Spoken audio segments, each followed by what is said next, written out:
Bom, gente, voltando para a segunda parte de Aileen Wuornos, o final, o desfecho dessa história trágica.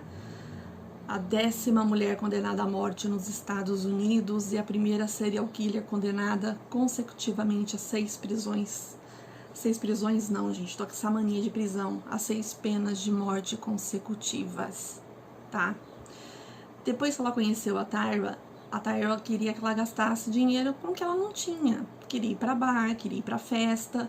E a Aileen começou a se prostituir mais e a beber mais. Começou a ficar mais descontrolada ainda. Elas sempre ficavam no quarto de hotel, esses motéis de estrada que tem lá nos Estados Unidos, elas ficavam lá, tá? Só que a Tyra trabalhava de camareira, mas ela não deixava, não dava paz pra Aileen. Ô filha, você tem que ir lá se prostituir porque a gente precisa de grana pra sair pra beber, eu quero sair hoje. Nesse naipe, quem assistiu o filme Monster, que a Charlize Theron faz, a Aileen ganhou um Oscar, que foi muito bem feita a produção. Tem até uma foto dela com a Dawn, a melhor amiga da Aileen. A Charlize não teve contato com a Aileen Wuornos, tá, gente? Só pra deixar bem explicado. A Aileen, ela já tava fora de controle, ela não aguentava mais aquela vida. Ela era uma alcoólatra, ela se drogava e ela estava cansada e a Tyra pressionando. E ela amava a Tyra, ela se agarrou na Tyra. Era a última coisa que ela tinha na vida, ela era o raio da Tyra, tá? Aconteceu que do ano de 1989 até o ano de 1990, ela matou 7 homens, tá? 7 homens. Ela alegou que foi estuprada, que foi espancada, humilhada. Acredito eu que o Richard Mallory, o primeiro, sim, porque ele tinha ficha criminal. Ele pagou 10 anos na penitenciária por abuso, tá? E ele tinha uma ficha de criminoso sexual. Só que o juiz não aceitou no julgamento, tá? Pulou isso, o júri não ficou sabendo. E aí, quando, gente, ela foi presa, tá? A polícia fez um cerco. Por quê? Ela pegava todos os carros dessas vítimas. Todos os carros. Ela dava uma volta, limpava tudo, né? Porque ela já era esperta, ela não era burra. Ela limpava as digitais e abandonava o carro no meio do mato, tá? Até que um dia ela saiu com a Tyra, com o carro do Sr. Peter, que o corpo nunca foi encontrado e ela não foi condenada por esse assassinato por causa disso. Ela bateu o carro e uma testemunha viu. Aí veio o retrato falado dela e da Tyra. Aí que ela viu que a casa ia cair de verdade, tá? A polícia começou a procurar. Ela despachou a Tyra pra Pensilvânia, pra casa dos pais dela. E ficou sozinha em Daytona Beach. A polícia fez o quê? Colocou um policial infiltrado no bar que ela ia, o Last Resort. E ele começou a conversar com ela, conquistar a confiança dela, com escuta. A polícia já estava toda em volta do bar. E foi assim que eles conseguiram prender ela. Eles buscaram a Tyra, lá na Pensilvânia. Falaram, vem cá, filhinha, porque você deve ter alguma coisa pra gente. Eles fizeram um acordo com a Tyra. É uma coisa que os advogados de defesa até hoje discordam e acham um absurdo da Tyra não ter assumido nada. Porque ela sabia, sim, dos assassinatos, tá, gente? Ela sabia, porque a Aileen contou pra ela. E lá na Flórida é considerado como uma pequena contravenção. Só que ela fez um acordo de ficar zerada e ajudar a condenar a Aileen. Ela passou o número do hotel que ela estava pra Aileen. A Aileen ligou da cadeia pra ela, mas os detetives estavam ali com a Tyra. E eles faziam as perguntas, escreviam e a Tyra pergunta isso. E a Tyra, num dia desesperadamente, pediu pra ela confessar os crimes. E a Aileen, por amor, foi lá e confessou tudo. Sem fazer acordo, sem fazer nada, tá? Ela confessou que ela tinha feito detalhadamente. Eu indico que vocês assistam o documentário do Nick Bromfield, os dois que ele fez na época dos julgamentos, tá? E depois na época antes da execução, que ela abriu mão de todos os apelos, que ela queria ser executada, que ela não aguentava mais. O golpe de misericórdia na Eileen foi quando a Tyra entrou dentro da corte e testemunhou contra ela. Aquele foi o golpe final, tá, gente? Muita coisa foi descoberta, ela guardava souvenirs das vítimas, ela tinha um depósito que a polícia descobriu que estava cheia de coisa dos homens que ela matou, ela penhorava essas coisas por dinheiro, e, enfim, a Tyra também tinha bastante coisa deles, tá? Aí eu falo que a Tyra também sabia, Fabiola, sabia sim, a Tyra sabia, e a Tyra, ela foi muito inteligente nisso. Resumindo, gente, foi condenada a 6 penas de morte. Ela pensou que ela ia ser inocentada no primeiro julgamento do Richard Mallory, mas não foi. Ela virou um saci, perdeu o controle, pro desespero da defesa dela. Ela falou horrores pros jurados antes deles decidirem se seria pena de morte ou prisão perpétua. Vai vendo. Eles não levaram nem 2 horas para decidir, gente, para condenar ela à morte. E isso foi sucessivamente, tá? Ela foi condenada 6 vezes. A primeira mulher que foi condenada a 6 penas de morte. E até que ela se gabava um pouco disso, tá? Durante as entrevistas que ela deu pro Nick Bromfield, que ele se tornou um amigo, na verdade, dela, porque ela confiava muito nele e na equipe dele, ele fez várias filmagens. Uma tal de Arlene Parr se aproveitou da Eileen na época dos julgamentos, querendo adotar a Eileen em Cristo como mãe, para poder ganhar dinheiro em cima da história da Eileen, tá, gente? Essa safada, ela e o Steve, que também tomou a defesa da Eileen e ferrou ela mais ainda. O Nick gravou tudo, tá, gente, no primeiro documentário. Ela cobrava 2 mil, 3 mil, 10 mil dólares por uma entrevista para falar da Eileen. E também para convencer a Eileen a dar as entrevistas pro Nick. Aí o Nick teve uma hora que ele pegou e jogou na cara dela: você é uma aproveitadora e eu não vou fazer mais isso. A própria Eileen brigou com essa Arlene, despachou ela e não quis mais saber. Essa mulher sumiu. Mas ela ganhou uma bufunfa boa também. E policiais também do condado de Marion, tá? Que venderam a história dela para vários escritores e que iriam vender para Hollywood. E foram mandados embora do departamento de polícia, tá, gente?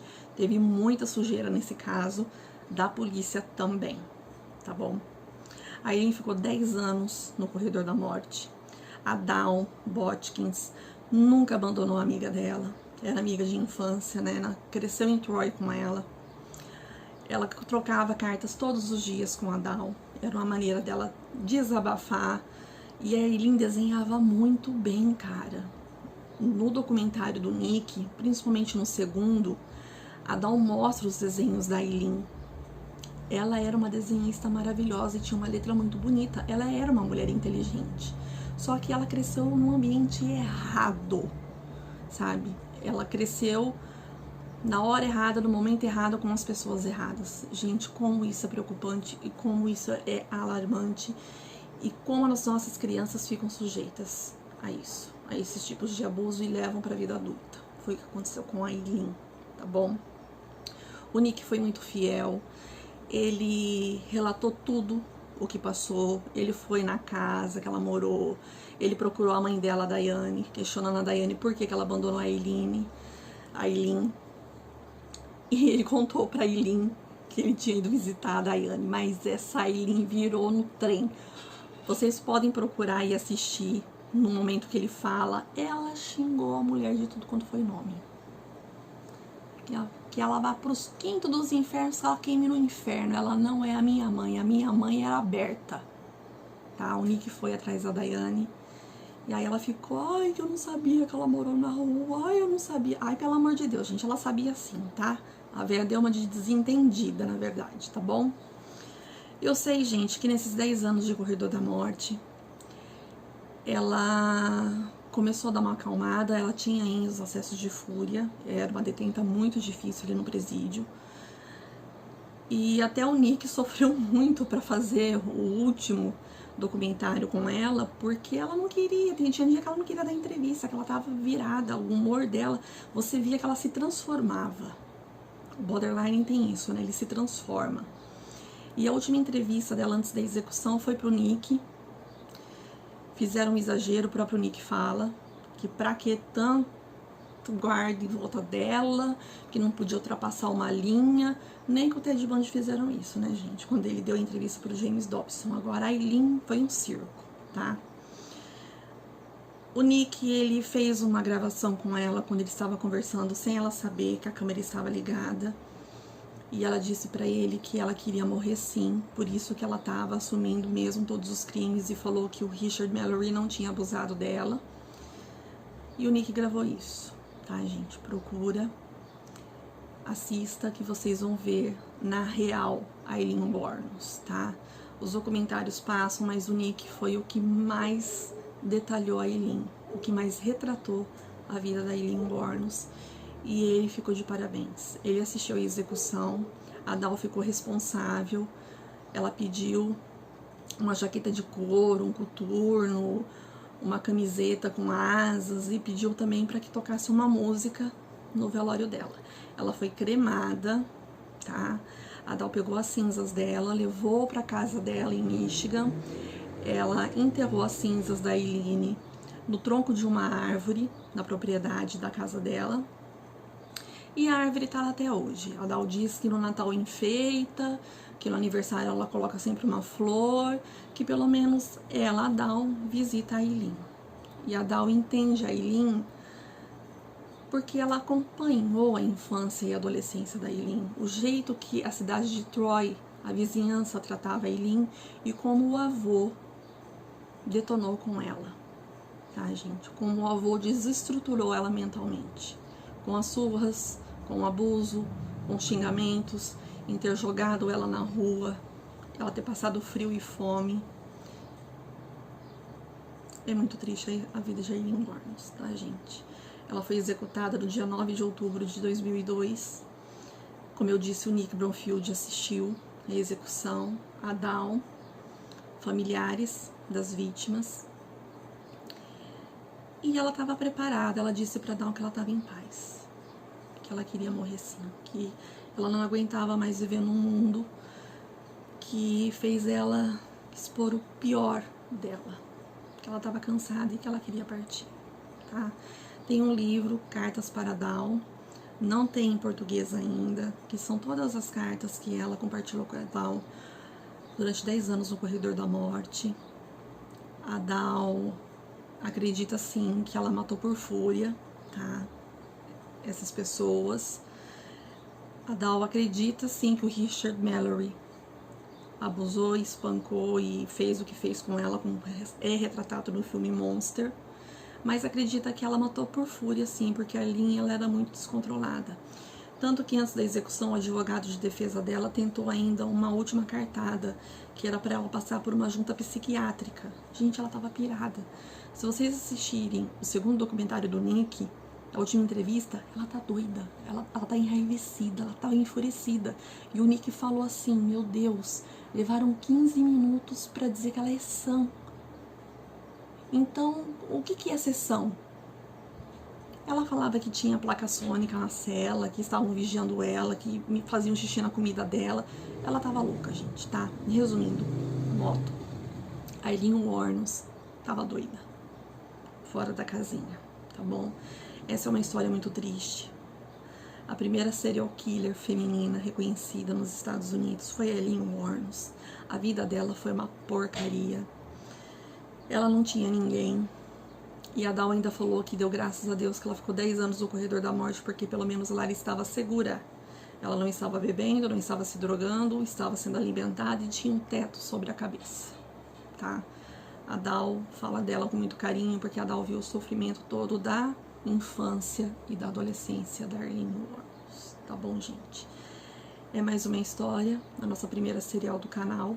Quero agradecer as inscrições, muito obrigada do fundo do meu coração. Inscreva-se nesse canal para fazê-lo forte e grande. Dê sua sugestão, manda seu comentário construtivo, tá, gente? Por favor, tá bom? E ajuda a Fabi, tá? Valeu pela paciência. Tentei dar uma resumida porque essa história é muito longa, é muito triste.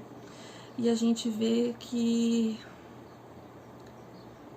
a doença mental, quando ela não é tratada, quando ela não é levada a sério, quando as nossas crianças não são bem cuidadas, são tratadas em lares abusivos, acontece isso, tá, gente? Infelizmente. Eis a vida de Aileen Wuornos, tá bom? Um beijo no coração de vocês, muito obrigada e até o próximo vídeo, tá bom? Um beijão da Fábio.